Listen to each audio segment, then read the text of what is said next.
il est beau ce petit. Ouais, il est trop mignon, t'as vu les yeux? Ouais, il est trop mignon. Il est trop regardez. chou. Bah oui. C'est trop joli. Oh, il est trop mignon. Ah, t'as vu? Il pue un peu, non? Faudrait peut-être changer sa couche, non? Ouais, non, t'as raison. Il s'appelle comment?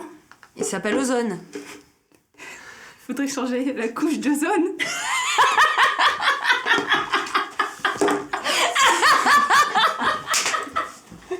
Elle est bonne.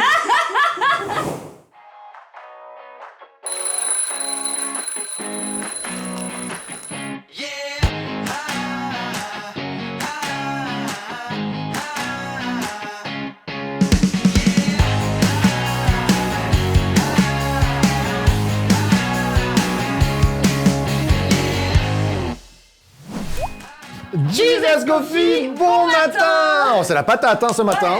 On jeûne, mais non, honnêtement, on est renouvelé. Ça, c'est vraiment bon. Et je voulais, alors c'est vrai, je ne l'ai pas dit avant, mais peut-être que tu as des sujets de prière, tu veux nous les mettre ce matin. Tu participes avec nous, tu sais que tous les matins de cette semaine, avec l'église Source de Vie, de 6h30 à 6h30, en gros 1 heure, et puis le soir, 1h30, à 19h, on se rassemble, tu peux te rassembler, tu peux prier, et peut-être que tu as des sujets de prière, bien mets-nous-les, et on priera aussi pour ça. C'est ça. Si vous avez des questions aussi, ou besoin d'intervention, vous vous mettez en message privé aussi, il n'y a aucun souci. Et petit coucou à tous les... D'ailleurs, j'ai contacté des Canadiens pour qu'on puisse avoir des... Oh, c'est bien. Ouais, tu sais, JR, celui qui... Le gars que j'aime trop de la chapelle, qui fait des trucs extraordinaires. Ah oui, oui. Ah là là là là. Et on va essayer de l'avoir, il est juste... énorme. JR Ribot, je crois. Il est trop fort. En tout cas, c'est la matinée qui commence, il est 7h du matin, peut-être que tu es en train de boire un petit café, peut-être que... voilà. Un Nesquik. C'est la journée internationale de la couche d'ozone, donc je me disais, il y a des couches d'ozone aussi spirituelles quelquefois. Et quelquefois, on laisse sur nos vies une sorte de trou béant. Appelle la bénédiction sur ta vie, appelle le Dieu de la bénédiction, le Saint-Esprit qui vient bénir ta vie, c'est juste extraordinaire. Et qui vient combler ce trou. Et oui, exactement. On a toujours un vide, des fois, mais ça a forme de Dieu, ce vide qu'on a dans le cœur. Donc si tu as un vide ce matin, si tu as un trou dans ta vie ce matin, Dieu peut combler ce trou. Amen. Dieu peut être celui qui vient prendre toute la place et pour te bénir et pour t'aider dans ta vie. Voilà, pardon. Oui, mais ça, c'est à la fin. Ah non, allez, viens, on en parle maintenant. Allez. Parce que moi, je l'aime bien, celui de promesse. Alors, c'est la rubrique, et en règle générale, c'est à la fin. Oui, alors, parce que c'est la rubrique du jour, du jeudi, des livres. Et en fait, que j'aime bien, c'est celui-ci, s'appelle « Promesse de la Bible pour vous ». Il est tellement C'est un petit livre, je sais pas si vous le voyez là, comme il est chez Vida. Voilà. Je sais pas si vous le voyez bien, mais en fait, ce petit livre, c'est juste des rappels des promesses de Dieu. Des fois, on oublie les promesses de Dieu, on les connaît, mais on est quelquefois accaparé par nos soucis, on a eu une mauvaise nouvelle, on est contrarié par vraiment peut-être une dispute qui s'est passée. Et ben, Dieu, il est là pour te dire, mais moi je suis avec toi. Et donc c'est par thème. Ce que j'aime bien, c'est par exemple la protection. Voilà. Vous lisez la protection, psaume 55, décharge-toi de ton souci sur le Seigneur, il te maintiendra debout, il ne laissera pas toujours le fidèle chanceler. Et puis, à un moment donné, t'as besoin d'être réhabilité, peut-être que t'as perdu quelque chose, t'as perdu... mais le psaume 145 te dit, le Seigneur soutient tous ceux qui sont tombés, il remet debout tous ceux qui fléchissent. Il y a plein de petites promesses et c'est très bon de les méditer. Vraiment, c'est un livre à voir. Au milieu de sa maison ou dans des endroits où on passe souvent. C'est ça. Pas tout dire, Mais non, mais parce que c'est bien et tu le lis. C'est vrai. Et tu te dis, ça me fait du bien. C'est pas toi qui m'as dit la dernière fois, oui, il y a pas longtemps, tu m'as dit, je me suis levé. Je me suis levée, puis il y avait ce petit livre. Et puis, c'est pas que je doute, mais des fois, on a des moments où on se dit, est-ce qu'on fait le bon choix? Est-ce qu'on est sur le bon chemin, même si Dieu nous l'a dit 10 fois? Mais on a besoin, encore une fois, d'être sûr, d'être rassuré. Et le psaume 16 m'a parlé tout de suite. Seigneur, toi qui es la chance de ma vie. Alors ça m'a parlé directement parce qu'effectivement, il est la chance de ma vie et il est la chance de ta vie si tu le prends ce matin. La part qui me revient, tu tiens mon destin dans tes mains. Et ça m'a tout de suite remis le feu. Je me suis dit, tu tiens mes projets, tu tiens ma destinée, ma vie entre tes mains. Écoute, je te fais confiance parce que c'est toi qui as la chance de ma vie. Alors, ce petit livre, c'est même pas un livre, c'est un recueil. C'est un petit recueil de promesses. plein de versets. Ouais. Et ça coûte pas grand-chose, mais c'est vraiment bien. Édition Vida. On devrait tous l'avoir chez nous. On devrait, voilà, ça devrait être un essentiel. Voilà. On va l'appeler Lactel. Bon, sur ce, aujourd'hui, notre thématique sur Esdras. On continue. On est encore là. Et Esdras, on va parler de quoi? Eh bien, on va parler des promesses. On va parler des promesses. Voilà. L'idée, c'était que ce soit un petit peu raccord. Oui. Pas mal. Oui. Et donc, on va recontextualiser, on est d'accord. Jérémie a prophétisé, donc 70 ans avant, comme quoi le peuple allait être déporté, donc personne ne le croyait, etc. Dans le passé, une promesse. Une promesse. Avec Jérémie. Avec Jérémie. Et effectivement, cette promesse qui s'accomplit avec Cyrus. Donc quand on lit le livre d'Esdras, tout au début, ça commence comme ça, la première année de Cyrus, roi de Perse, afin que s'accomplisse la parole du Seigneur prononcée par Jérémie, le Seigneur éveilla l'esprit de Cyrus. Donc il y a quelque chose qui se passe de providentiel, il y a quelque chose de miraculeux, un inconverti, connaît pas Jésus, connaît pas Dieu, il est loin de tout, il est idolâtre. Et là, qu'est-ce qui se passe? Il éveille son esprit en faveur du royaume et ce roi diffuse dans tout son royaume cette proclamation, même par écrit. Donc il a proclamé et il a écrit. Donc il a fait deux choses. Ainsi parle Cyrus, roi de Perse, le Seigneur, le Dieu du ciel, m'a donné tous les royaumes de la terre, m'a chargé de lui bâtir une maison à Jérusalem, en Juda. Non mais, c'est un truc de dingue. c'est quand même C'est quand même fort. Donc le là, roi qui connaît rien à rien. connaît rien à rien. Ben, voilà. Donc, et la promesse, à partir de là, se met en marche. Et ça, c'est important de se dire, Dieu nous fait des promesses, nous donne des promesses, et elles s'accompliront. Toujours. Et je crois que c'est important de voir que tout était mort. Et tout était Tout le mort. monde pourrait dire, mais n'importe quoi, Jérémie, il à a dit fait. n'importe quoi. Quand c'est une promesse divine, attends-toi, elle ressuscite. Et on va le voir, elle ressuscite même plusieurs fois. Plusieurs fois. C'est vrai que là, effectivement, il y avait rien pour espérer. Oui. À part une promesse, il y avait rien pour espérer. Mais je pense qu'il y a eu quand même des hommes pieux qui ont espéré, dont Daniel, je suis certaine qu'à un moment donné, il a dû prier pour dire, faut retourner. Et en fait, c'est comme Habakkuk. Habakkuk le dit, si la promesse tarde, attends-la. Attends-la, parce qu'elle va s'accomplir certainement. Donc il y a des promesses de Dieu pour nos vies, des promesses de Dieu pour ta Amen. vie. Si Dieu a parlé, alors ça va s'accomplir. Ça, c'est une certitude. Si Dieu n'a pas parlé, ça va pas s'accomplir. Oui, on est d'accord. Mais bon, si on est sûr de la promesse de Dieu, alors elle s'accomplira. Et c'est ce qui s'est passé, en tout cas, pour le peuple Il y a d'Israël. une importance aussi à voir que la promesse est... j'allais dire, quand Dieu déclare quelque chose, elle est là. Sauf qu'il faut se mettre en marche. Dieu attendra toujours. Et là, alors Cyrus, c'est celui qui met les choses en place, mais il faut des Esdras et des Néhémie qui se disent quand même, C'est ça. il va falloir y aller. Et c'est ce Il faut qu'il dit, prendre voilà, tout l'or, il faut l'amener. faut l'amener. Parce que la promesse, oui, la promesse, elle est là, mais comme tu dis, s'il n'y a pas d'Esdras, pas de Et Néhémie, oui, personne pour construire la cité, personne pour construire le temple, ça va être compliqué. ça va être très compliqué. Ça va être compliqué. Donc à un moment donné, Il faut se mettre en il faut marche. se mettre en marche, il faut se mettre en Ça, c'est action. important, les amis, parce que des fois, je les appelle les rêveurs évangéliques ou les rêveurs chrétiens. J'ai reçu dans mon enfance que j'allais servir Dieu.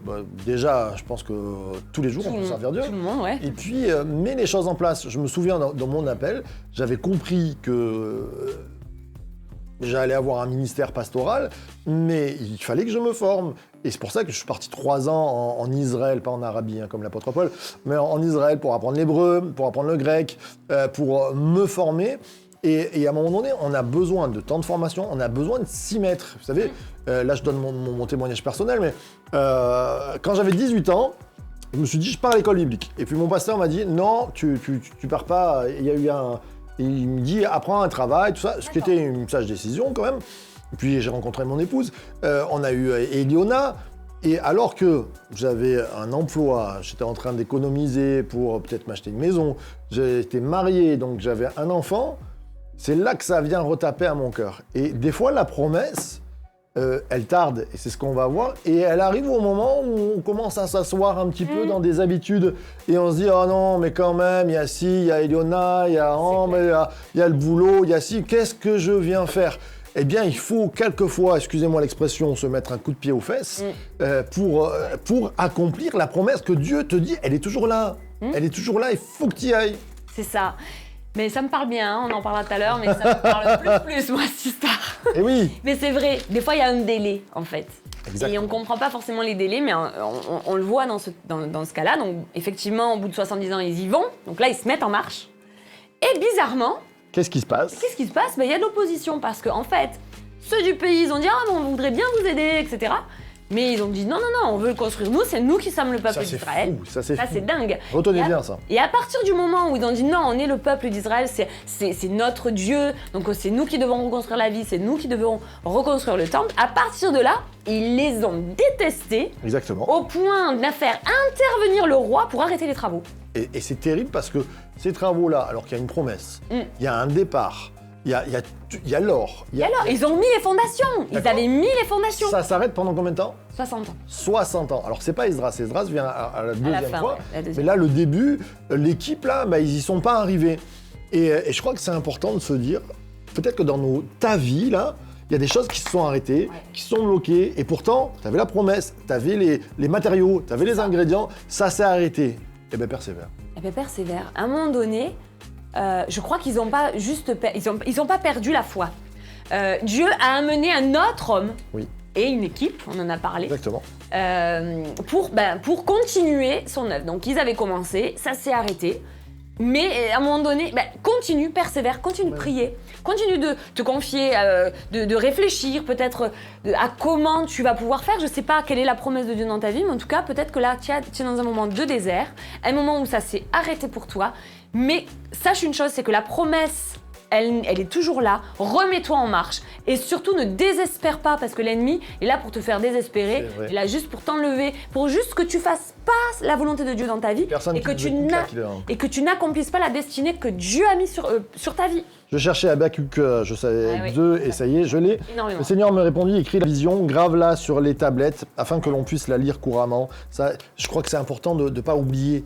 C'est-à-dire, grave-la, c'est grave-la dans ton cœur, mais grave-la quelque part, écris-la même. Écris-la, moi. Car c'est encore une vision pour le temps fixé, elle aspire à son terme, elle ne mentira pas. Si elle tarde, écoute ce matin, attends-la, car elle se réalisera bel et bien, et elle ne sera pas différée. C'est fort, hein. Moi, je sais qu'il y a une chose qui me booste, le fait d'écrire. Moi, j'ai un petit livre. J'ai un petit livre. Quand Dieu me parle, quand j'ai une parole de Dieu, quand Dieu me parle, je l'écris. Et oui. Et de temps en temps, je relis. Je me dis, est-ce que ça s'est accompli? Et oui. Parce que des fois, je peux écrire des trucs et puis ça s'est pas accompli parce que c'était pas de Dieu du tout, ou peut-être, hein, ça peut arriver. Et des fois, je me dis, ah ouais, non, mais ça c'est en train de s'accomplir. Et je me dis, waouh, ok. Et en fait, je relis, ça m'encourage. Ça m'encourage parce que dans des moments compliqués de désert, où tout s'est arrêté pour eux pendant 60 ans, ils ont pu s'appuyer sur la parole, ils ont pu s'appuyer sur des promesses, ils ont pu s'appuyer sur les livres. Alors oui, Dieu te parle, mais c'est important d'écrire. C'est très important d'écrire parce que ça te permet, c'est comme un hôtel, quand voilà, tu veux te souvenir, mais pour ta vie, pour ta propre vie, crée des hôtels, écris. Et puis c'est important d'en parler aussi avec des vis-à-vis. Pas des gens qui vont briser, parce qu'il y a des briseurs. Là, on le voit dans tout le livre de Néhémie et d'Esdras, il y a des briseurs de promesses. C'est-à-dire, il y a des personnes, c'est pas la peine de leur parler, vous savez, qui vont se moquer de vous, des choses comme ça. C'est les perles au pourceau. Mais il y a des personnes qui vont vous écouter, qui sont des vis-à-vis, je dis pas des fans, je dis des vis-à-vis spirituels, sur lesquels vous pouvez dire, écoute, je crois que j'ai ça à cœur, est-ce qu'on peut prier pour ça? Et c'est bon aussi, c'est ce qui est écrit là pour qu'elle puisse être lisible, pour que les gens puissent en parler, prier avec toi. Et puis ça crée la foi quand ça s'accomplit. Une fois que ça s'est accompli, tu te dis waouh, tu l'écris de nouveau, et puis le jour où tu te dis ah ben oui, mais tu doutes, tu relis, et là tu retrouves la foi. C'est super ces moments, je crois qu'on va prier ensemble. Amen. Ce matin pour faire, on a ce chant, on vient reconstruire les ruines, que les ruines reprennent vie. Peut-être que la promesse de Dieu dans ta vie, elle semble en ruine, mais j'aime voir, on verra dans Néhémie aussi, ces pierres qui ont été calcinées. Eh bien, Dieu a fait de nous des pierres vivantes. Amen. On était peut-être calcinés, peut-être les promesses semblent calcinées, mais Dieu veut remettre la vie dans tes pierres, dans le bâti spirituel. Mais on va prier. Je vais demander à Alexandra de prier. On s'unit dans cette prière. On s'attend à la renaissance de ces promesses de Dieu. Amen. Merci Seigneur pour ta parole et merci pour les promesses que tu as placées dans nos cœurs et dans nos vies. Merci pour toutes les personnes qui sont autour de nous, qui nous encouragent à persévérer. Je te remercie pour mes amis qui sont là et qui peut-être passent par un moment compliqué où il semble que ta promesse semble tarder, où ta promesse semble peut-être différer, ou alors peut-être qu'ils se disent que tu n'as pas parlé. Seigneur, montre ce matin, vraiment confirme ta parole dans les cœurs, afin, Jésus, qu'elle puisse renaître des cendres, qu'elle puisse reprendre vie, qu'elle puisse ressusciter. Ce matin, Amen. je prie pour des appels aussi peut-être, des ministères qui semblent morts, qui semblent éteints, qui semblent, Seigneur Jésus, sans vie. Ce matin, tu es le Dieu du souffle de vie, tu es le Dieu qui ramène à la vie. Et je prie vraiment pour mes amis, pour chaque promesse que tu as placée dans les cœurs. Viens souffler, ramène à la vie ce qui est mort et ressuscite en nous des destinées peut-être que nous n'avions pas pensé. Je remercie vraiment pour ta parole qui nous enrichit, qui nous fait te connaître davantage et t'aimer encore plus. Je te remercie Jésus d'être là. Amen, amen, et amen. Et amen. Il est exactement 7h15. Nous allons terminer demain. On se retrouve avec un invité. Allez, petit quiz. Il nous vient de Bretagne. Il a travaillé de partout en France. Voilà. Et il prêche, il chante. Allez, mettez-nous en commentaire qui sera là avec nous demain. Voilà avec nous demain. Qui aime bien la montagne apparemment. Et qui aime bien la montagne. Mais qui aime bien la montagne aussi. Hein, il faudra décider. Allez, source de vie. The Church to be. Bye bye. Salut.